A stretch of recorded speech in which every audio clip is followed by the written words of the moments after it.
I'm Myrtle Beach Republican. Yes, you are. Okay, let's go ahead and get started here, please. First of all, thank you all for showing up and supporting us. Thank you to the members of the media for being here. My name is Harry Kibler. I'm the founder of a grassroots organization called Rhino Hunt. We've recently been expanding throughout South Carolina, working with individual grassroots leaders, which are here with me today. I'm proud to be with them. The issue that we're going to talk about affects every county throughout the state, and quite frankly, it affects the nation because of how South Carolina is going to be viewed by other states and the folks throughout the nation. So this is a national news event. We're brought here today to talk about the situation with candidates being thrown off the ballot. You know, it is truly a great day in South Carolina. And many of you may think, why in the world would he say it's a great day in South Carolina? Well, this is why. Because this very problem is going to bring attention to the corruption that is throughout South Carolina. Amen. Corruption. South Carolina was given a grade of F in 8 separate categories, including judicial accountability, civil service management, state pension fund management, and ethics enforcement agencies. The root of corruption. That's the important thing. A gentleman that was known as Lord Action, born in 1834, died in 1902. Most of us have heard a very famous quote from Lord Action. It says, "Power corrupts, and absolute power corrupts absolutely." South Carolina is a wonderful example to the rest of the nation on corrupt power, and specifically concentrated power. We witness the end result of this concentrated power as we see our legislature create laws that are often opposed by the majority of the people that elected them. We witness our state legislature appoint our judiciary that in turn rules on the laws that they created. We see our legislature apply and spend the majority of the state budget that they also created. We see our legislature make secret deals behind closed doors and then call it economic development. We see our legislators create special retirement packages for themselves that no other state or local government employee can receive. We see our state legislature exempt themselves from freedom of information requests that all other government agencies have to comply with. And last on my list, although it's not last on the examples, is we see a state legislature that administers the State Ethics Commission. So the fox is truly guarding the hen house. Our legislature creates the laws and then appoints the judges that rule on the laws that they created. Again, they create the state budget, and through the many boards, such as the Budget and Control Board, they spend the majority of the budget that they created. It's no wonder South Carolina was named one of the most corrupt states, because absolute power corrupts. The question is, who is mainly responsible? There's enough blame to go around. But some of the blame that needs to go around will end up on plates of people that are not elected to office. They're appointed. And therefore, we as the voters have no say in holding them accountable. So I dug a little deeper. Who is really accountable to the voters? Who is really in charge of running this state? Well, the answer is those with the most power. They include our South Carolina Speaker of the House, Bobby Harrell, former Senate President Pro Tem Glenn McConnell, current Senate Pro Tem John Corson. You've got the power players like Hugh Leatherman, Jake Knotts, Senator Larry Martin. These are the folks that are responsible for the mess that we have today. These men are not corrupt because of laws that are broken. Let's face it, they created the law. No, They're corrupt because of the way that they hold on to the power that they have achieved.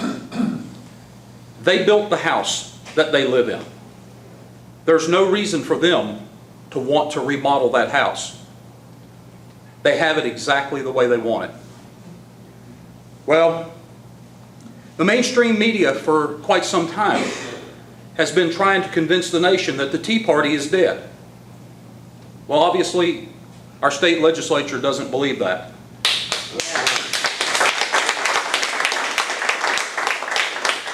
Our state legislature obviously doesn't believe that because look at how laws and rules have been applied and manipulated and unfairly administered to keep Tea Party supported candidates off the ballot.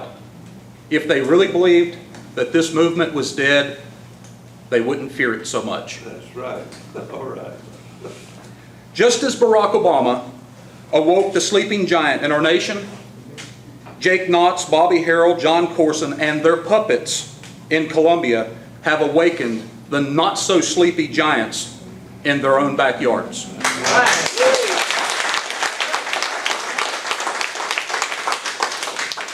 Operation Lost Vote will unify votes throughout South Carolina to replace the corrupt politicians with citizen servants that will diffuse the power hold in Colombia. Our candidates will stand up for capitalism, not cronyism. Our candidates will stand up for real, comprehensive tax reform, not special deals for power players that only benefit a few. Our candidates understand the message that power corrupts, and they will work to separate the powers in Colombia, but most importantly, they will return the power back to the people.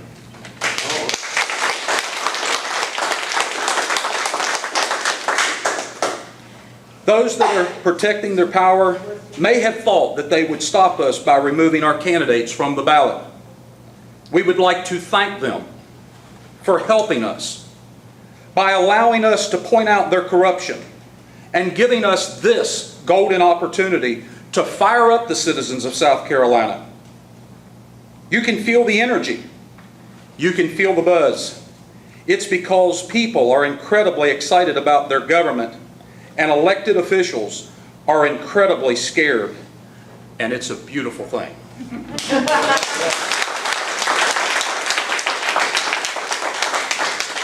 I'll take just one more second to just quickly outline what Operation Lost Vote is about. And then the other speakers will certainly take their turns. Operation Lost Vote is launching today all across the state of South Carolina. We've got a total of 6 press conferences scheduled. Some of them are happening right now. Operation Lost Vote will have a website. It's already live. It just doesn't have a lot of content at this moment.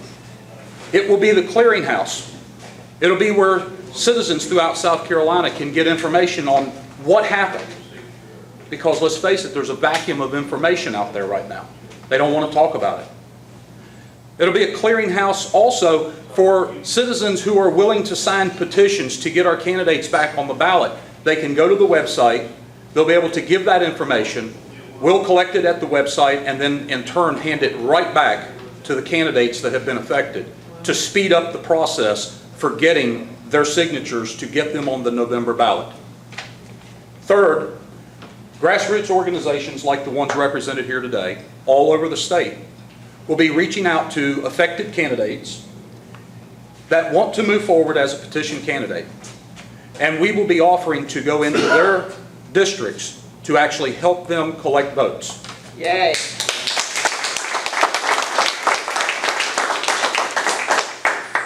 That is just a thumbnail sketch of what Operation Lost Vote is about. I thank you again for being here, and I look forward to hearing what my friends have to say. Thank you. Thank you.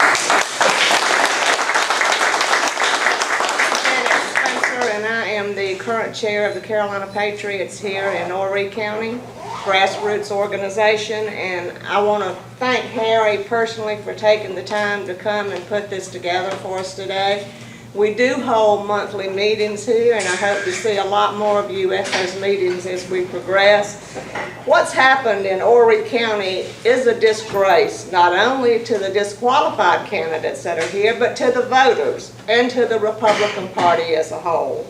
Somewhere between the South Carolina GOP and the Horry County GOP chairperson, filing procedures relating to the electronic filing and the timing of the SEI forms were never given to the candidates. And as a result of this lack of communications, we've got 17 names that have been disqualified and will not be on the ballot for the June 12th primary. And as it stands now, as Harry said, the only way that these candidates can get their names on the ballot is to collect 5% of the registered voters in their specific district and run as a petition candidate. This is going to be a lengthy process, but it's going to be easier with Harry's help and the website that they put together. There needs to be accountability for this debacle and a commitment that this will never happen again. Horry County. Horry County and the state of South Carolina, we deserve much more than what we've gotten with this. Thank you.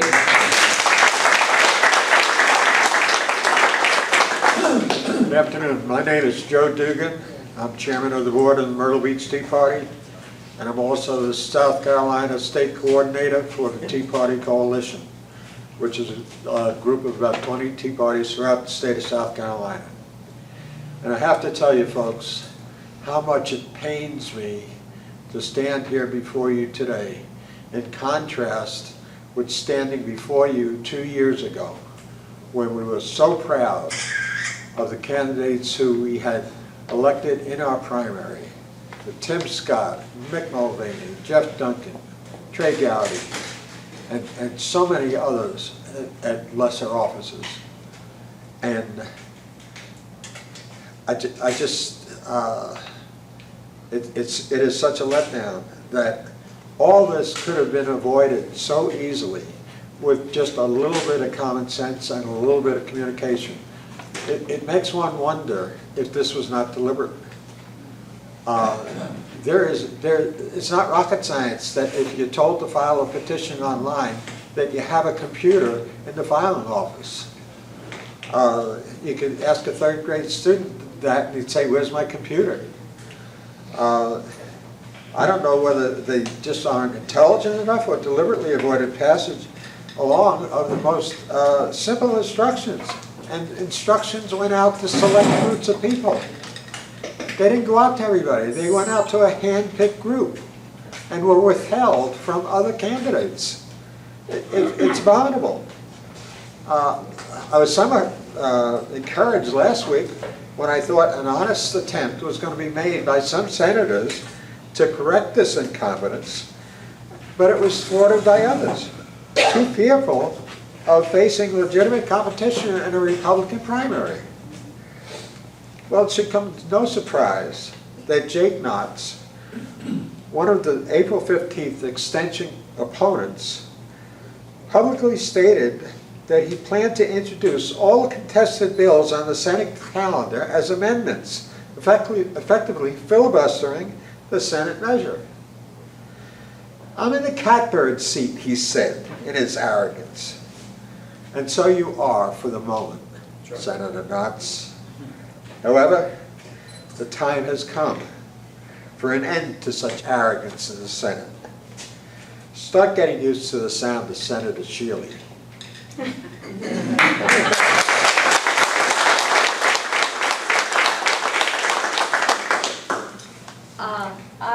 My name is Camille Noonan, and I'm one of these disenfranchised candidates that was pushed off the ballot. I was running for and am still running for the 5th District in Horry County School Board. I'm a member of the Tea Party, a member of Rhino Hunt, and we have got to clean this up. I was so excited. Not that I'm not still excited about it, but it sort of dims what we kind of think about when we run as a candidate. And, but it doesn't mean that I'm not going to put my heart in it, and we're going to clean up this mess, and we're going to win.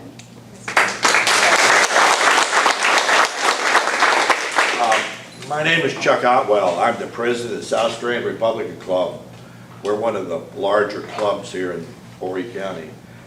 I, like the rest of my colleagues here, so to say, am really dismayed by what has happened. I just cannot fathom this, that the emails were sent, they were not forwarded on to the candidates.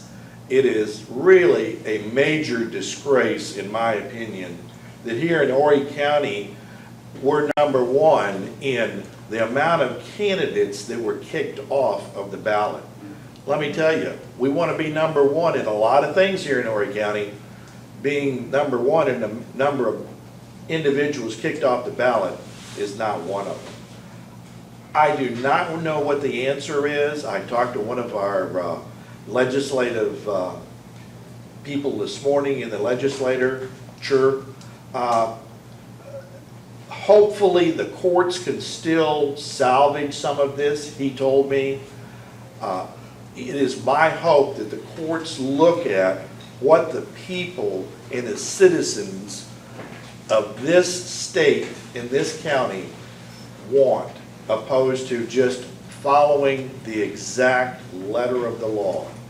We deserve to hear from our candidates and elect the people that we want, not some backroom deal.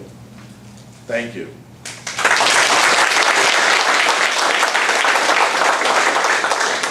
I was going to also say that we have probably, in addition to Camille, we have 5 additional candidates that have not been certified to run. And if all of you that are left would come up and say a few words, starting here. Hello, my name is Mike Connett. I'm running for House Seat 105. And even though I did not make the noon filing date on the 30th electronically, we have candidates that filed prior to going into the office, and they have been allowed on the ballot.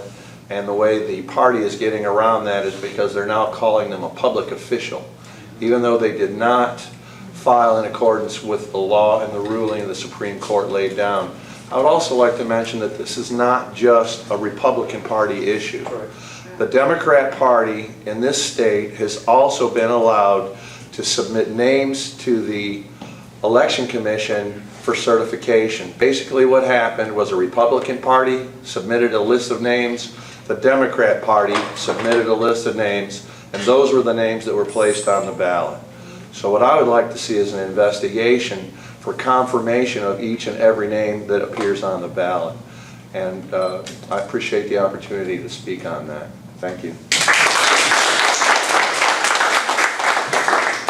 Hi, I'm Mary Henry, and I am still a candidate for Horry County Council District 3. Some of the blogs that I've read, and we say we don't read them, but we actually do, have said that the candidates that didn't get information were too stupid to know what they were doing, and therefore they can't enact laws. One of the problems I have is that, and I've been on TV and I've spoken, many of you have heard me already, I took an extra step because I didn't trust what was happening in Horry County. And I went to Columbia, and I went to see Matt Moore in Columbia and said, Matt, I don't trust what's going on in Horry County. Will you give me exactly what I need so that when I walk in, I'll have everything I need? He printed out the documents that he gave me, and I outlined those on WMDF on Friday when we did Michael Maley's show. And I didn't get the information I needed. Nowhere in the documents Matt Moore gave me in Columbia at the SCGOP office had anything about filing the Statement of Economic Interest, and certainly not handing it simultaneously at the same time when I filed. I filed on the very first day. I went in on the 16th. I wasn't hiding from anybody. And before Johnny Bellamy accepted my check for $600 and almost $40, which to me in real estate, since I'm a real estate broker, is acceptance of a contract, I walked out, I asked her, have I done everything I need to do? Yes, everything's good. She made copies, I have it all. I didn't get the information I needed, therefore I didn't do it. I'm one of the people, and I did my statement of economic interest on the 22nd, so I was within the dates of March the 30th for filing. And that was the fix that Senator Knotts was agreeing to, because that still would have knocked out Katrina, who didn't file hers until later, Katrina, Shealy, and Lexington County. I'm a little bit ill with being called collateral damage, but essentially that's what we are down here. There is a breakdown in communication. I don't know how we fix it, and I want to say thank you to all of you that are going to help us. I have 12,187 registered voters in Horry County Council District 3. My magic number is 609 of active registered voters, and I'm looking for help. So we can get them. They have to be in that district. But thank you all for coming. Thank you for coming. And we've got to do something, so let's mobilize. Thank you.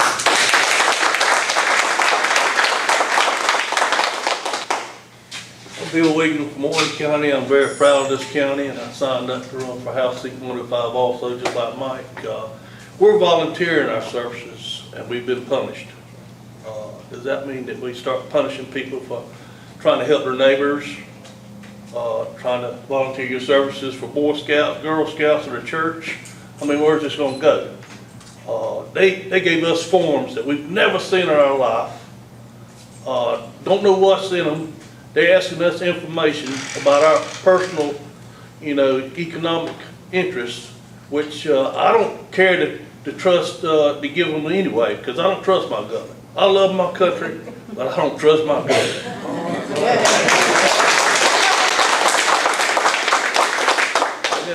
It's a shame when these people up here stand up and offer their services to their government and get punished. That's wrong.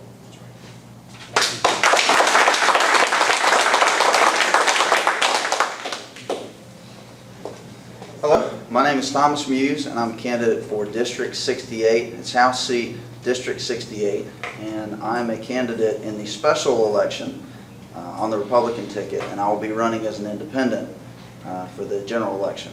I need 1,058 signatures to get on the ballot in November, and as many people have said here today, I don't trust my government, so I'm shooting for about 3,000. When I first decided to run, I made my announcement, and several people in my sphere of influence came to me and said, "Thomas, are you crazy? Is this what you really want to do?" And I said, "Absolutely, this is what I want to do." Now that all this mess has happened, the same group of people have come to me and said, "Are you sure this is what you want to do?" Now I'm convicted. I need to do this. I feel like this is my duty. And I'd like to thank Mike and everyone that's here to support this. I'd like to thank all of you. We need your help, and we cannot do it without you. Thank you.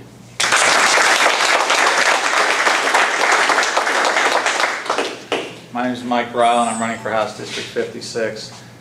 And as all of us have lived through this, there's a word out there, catastrophic failure.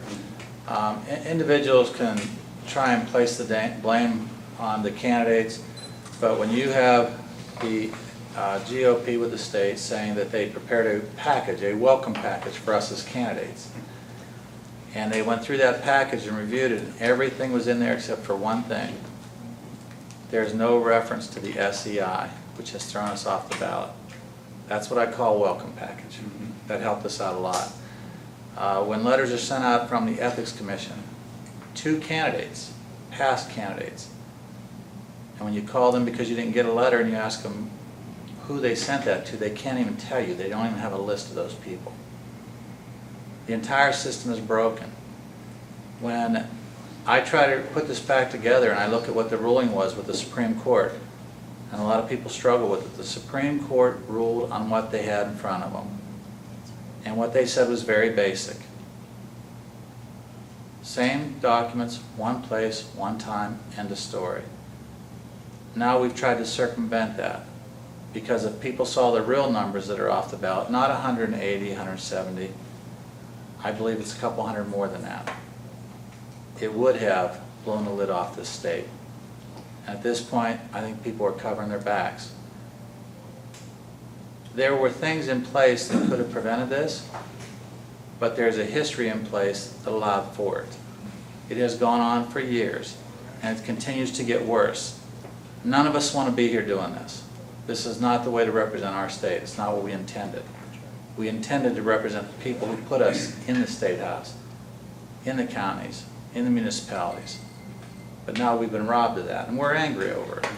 And all we're asking for is for somebody to step back, take a look at this, and figure out how to fix it.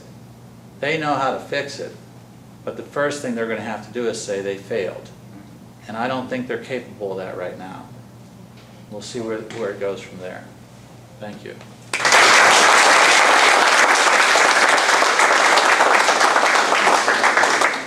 My name is Jerry McDaniel, and I'm one of the folks that were with the Tea Party from the very beginning. We all have worked many hours. We're all volunteers. My husband said, you've turned into a political junkie, that this is your life. My grandchildren, or my children say, when are we going to have some mom time? I've spent the last 3 years working almost night and day to do the right thing. Most of you guys know that I was the PD field director for Newt Gingrich. I worked extremely hard. I love this state. I love this county. I also got our chairman elected. I've had a really hard weekend. A lot of candidates, a lot of my friends have been calling me, and it made me step back and think, what did we do wrong? I know when I ran the campaign here in the 7th Congressional District for Newt, we had a plan. We had a mission. We felt like the best person to represent us in South Carolina. I worked 19 hours a day. I gave my heart and soul to that campaign. Little did I think that I would have to worry about what's going on the county level. If I knew this was going on, I would have made sure I would be in Columbia talking to the chairman there and saying, tell us what these candidates need. It's an embarrassment that all of us have worked all these years and this has happened to us. I travel all over the state of South Carolina, meeting with many chairmen, meeting with many grassroots activists, and I also go to Washington. Several of us up here routinely go to Washington, and we're very proud of South Carolina. I was there last year with Tea Party Patriots. I was there the very first day with Tim Scott, our congressman. I was extremely proud of South Carolina. I told his manager, or his campaign manager, don't tell him I'm here. I want him to be excited when he sees me, that there's somebody here from South Carolina. When the leadership said with a representative from South Carolina, please stand up and meet your congressman in the back, I walked around and Tim Scott saw me and his eyes were this big with excitement that I was there. So I've always been proud of South Carolina, and I've always wanted everybody to feel the patriotism that all of us feel. Again, we have worked many hours, many years to do the right thing. So I guess what I'm saying is this is a very big disappointment to me, that I feel that I've let down a lot of people, because I feel that if we had have known these, I stepped back because I thought our chairman would have all the information that she needed, and many counties. Well, what's happening, all of us are now coming together. We're emailing each other. I have people that are calling me from Greenville, Columbia, Sumter, Florence. A lot of people just didn't know what happened. But guys, it's going to be up to us. There's a lot in the Republican Party. There's a lot in Carolina Patriots. There's a lot in the Myrtle Beach Tea Party. There's people in Rhino Hunt.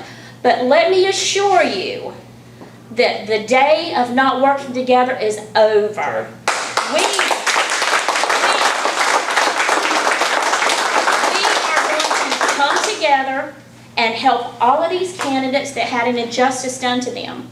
Now, I don't know about you guys, but I'm ready to work if I have to 20 hours a day, because we are not going to let these mistakes go unnoticed. I am going to especially go through my neighborhood and say, I need volunteers. A lot of people always drive by my house, and when they see the yard signs out there, They may not trust that candidate as much as they should, but they trust me. They know all of us are going to do the right thing. We feel that the candidates deserve better than what has happened. And we want everybody to go home and talk to your neighbor and talk to your family, your sister, your brother, and if you have children of age, tell them we need their help. We're going to be meeting out here at Rotelli's. We want everybody to understand we're not going to let this happen to these candidates, and we're not going to let it happen to our county, but we need your help. This time, we're going to do it together. We're not going to be divided. So I don't think we're going to have this happen to us again. We learn from mistakes. Does everybody learn from this? I don't make the same mistake again. I'll be more aware. I'm going to start asking more questions. And when I text people in Columbia, I'm going to keep texting them. I'm going to tweet them. I'm going to Facebook them. I'm going to email them. And I'm going to call them. And I'm going to ask everybody here to do the same. Because we're not going away. But we will make sure that things are done the right way next time. But we need your help. Again, this man, these candidates, they deserve better than what happened. We're going to work together this time. And it's united together. United together.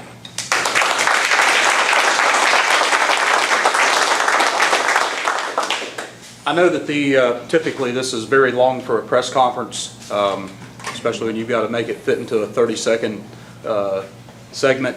Do you have any questions for me or for anyone else that had spoke today? I think we'll probably get you after one. Okay, all right, very good. Well, thank you all very much. Thank you for coming, and I couldn't agree more. It's time to work together. Thank you.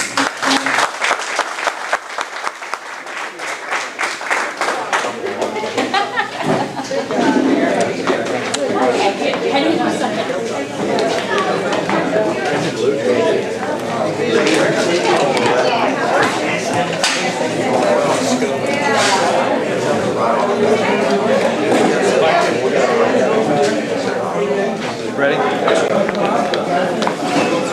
Mason, you mind if I hop in there with you? Well, no, I was going to talk to you about more. I can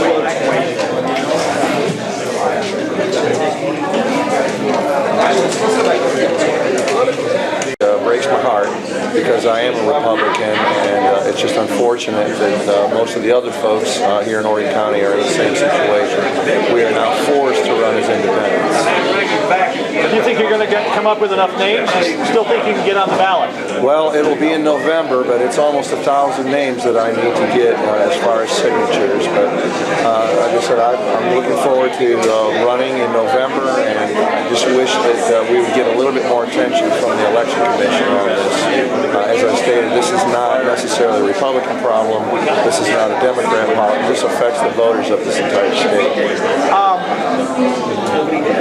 There is still this lawsuit, and in fact there's going to be a hearing on it 2 o'clock this afternoon. Do you think there might be some kind of remedy that comes out of that? At this point, I am not exactly all that confident, and some of the legal action, as we've seen so far, has been very ineffective. But what I would like to see is an independent review of the ballots in each county. I would like to know why the Election Commission has certified ballots without actually doing the research to make sure that these candidates are in fact in compliance with the law. They took the word of the county officials basically. Basically, from every county, what they've done, and they've taken each party, and they have not researched the names, whether or not they have been actually time-stamped at the same time with the same official. So, like I say, this is a much bigger problem. Most people think that this might just be people that are new to the system, that we've just made a mistake. That's not the case at all. What we really need to research is statewide how our ballots have been printed and sent out, and they haven't even been technically reviewed by the State Election Commission. I know I've talked to you about this before, but do you think this was intentional? Was this an act on the part of certain people in Columbia to try to keep people that they didn't want on the ballot off the ballot. Well, I would hate to think that. I would love to think that we have enough trust in our government to think that that is not the case. But it certainly does beg the question when there are folks that have not complied with the ruling that the Supreme Court laid down, and they are on the ballot. We have candidates that are on the ballot that don't even have a statement of economic interest filed with the state, and they're on the ballot. So my question is, where is the accountability and where is the Election Commission on this? I think that's all I need. Thanks very much, sir. Thank you. No, this is a big mess. I mean, this is far beyond what originally everybody thought it was. I mean, we have got to somehow or another, somebody better start reviewing this stuff, because technically this primary is bogus. I mean, there's no reason to even spend the money on it. I thought it was a little suspicious myself that the Election Commission, or the Ethics Commission, whichever, should take the word, basically, of these county chairpersons that these names are, in fact, valid. How do they know? Well, it gets worse than that, because I have paperwork showing our county chairman sent something to Columbia, and then it was changed, and people added on the ballot that she did not qualify, and the state party put them on the ballot. So when you have, and once again, this is not all about the Republicans. The Democrats were given the same opportunity. So that's why I say the whole ballot throughout the state needs to be reviewed. There's no way that we can have a real election with any confidence that these ballots are in compliance. And it's all your fault. Especially, you have to have that buffer zone too. And then it's a formidable task too, because you've got the straight R's and the straight D's that are going to be pulled in the fall. I have hoped against hope that the legislature would do something. That didn't happen. I don't know that there's any other avenue but trying to do that. And as long as we have a small army, I think we can do it. We can get the numbers out there and we can get on the ballot. And then it's just a matter of fairness. But I agree with Jerry McDaniel. We've got to get this looked at from the top down. And frankly, it's time for the Justice Department to come into South Carolina and look at this. There were too many things that went wrong. And I would like to see Eric Holder get busy on this now. To get the feds involved, basically, to take it all the way up to the top. Well, I think it's about time for that to happen. I'm surprised the Attorney General hasn't weighed in on this too. I've been looking for Alan to come out and make a statement, but I think that we have uncovered enough at this point that there were severe disenfranchisement of candidates and of voters, and where is the Justice Department in all this? Severe disenfranchisement, was it on purpose? Was this an effort by the powers that be in Columbia to try to keep some people off the ballot? Until that's proven in a court of law, or until the Justice Department starts an investigation, I think that enough has been uncovered so far that it warrants a strong investigation. They need to come in and they need to start taking a look. And they need to do it now. Don't wait. I'm going to stand over here. Your name, sir, is? Harry Kibler. Spell your last name if you would. K-I-B-L-E-R. Okay, and your organization is? Rhino Hunt. Okay. Why did you get this started? What's the point behind this? Well, I firmly believe in the Republican Party platform. The platform basically states everything that I believe in. But unfortunately, we have a lot of politicians throughout South Carolina, at state level, county levels, very local levels, that call themselves a Republican, but they do not adhere to the Republican Party platform. What can you do about that? What kind of effort are you going to put into trying to get some of these folks on the ballot then? Well, this is actually the result of nearly 4 years worth of work with Rhino Hunt, and of course I'm not taking credit for all that. There's many other grassroots organizations, but what we did, the grassroots organizations throughout the state have been working for quite some time to replace to replace incumbents that we did not feel were upholding that platform very well. And so we got candidates to run against them. Obviously, many of them don't like that. And so we find ourselves now with the majority, the overwhelming majority of our candidates having been removed from the ballot. And you think that was on purpose, that was not by accident? I think it was absolutely on purpose. They so far have succeeded. Do you think that you can fight back? Oh, we are going to fight back. And as I said during the press conference, I believe that this will be for the real conservatives in South Carolina, the motivation that President Obama did to motivate the nation. The wake-up call is what you're saying. That is right. This is the wake-up call. How's it been going so far? What kind of reception are you getting? Phenomenal. Within just a couple of hours, our newly created Facebook page was already exploding with interest and folks joining. My email box is loading up. Media across the state is very interested in this. Organizations clear across the state are doing exactly today what we did here. And the goal is what? To get these folks on the ballot in November? Is that it? That is correct. We would, since our candidates were removed from the ballot, our first desire is that our legislature would fix this. They still have an opportunity to fix this if they chose to. They could delay the primaries and give the candidates, all of the candidates, Republican and Democrat, they could give those candidates an opportunity to get on the ballot. We're not going to put our eggs in that basket because I firmly believe that the state legislature has built the house that they want. They're not interested in remodeling it. They want it the way that it is so that they can manipulate the rules, apply the rules in certain interpretations one way and certain in another way. And so I have no hope, I have no faith that they will fix it. But that's our number one desire. I wish they would fix it. But since we cannot trust them, we cannot trust the courts to fix this, not because I'm calling the courts corrupt. I'm saying that due to the time, if we're going to keep the schedule to what it is, we do not have time to trust the judicial system to fix this. The people that I do trust are the people out here, the voters in South Carolina. When they understand the injustice that has happened, we've got candidates that truly have been disenfranchised, but the most important thing about this message is the disenfranchisement of the voters of South Carolina, because they can go vote now, but in most cases they have nobody to vote for other than one, so they really have nobody to vote for. Thanks very much. Thank you. How long have you been in existence, Rhino Hunt? We're approaching our 4th year. Oh, really? Yes, sir. Okay. Yes, sir. Are you retired? What do you do for a living? No, sir. I'm a corporate manager of a small chain of health and fitness clubs in the upstate. Okay. And so I've got a fairly flexible schedule. And when you say upstate, where about in upstate? Greenville. Greenville. Yes, sir. Thank you. Yes, sir. Thank you.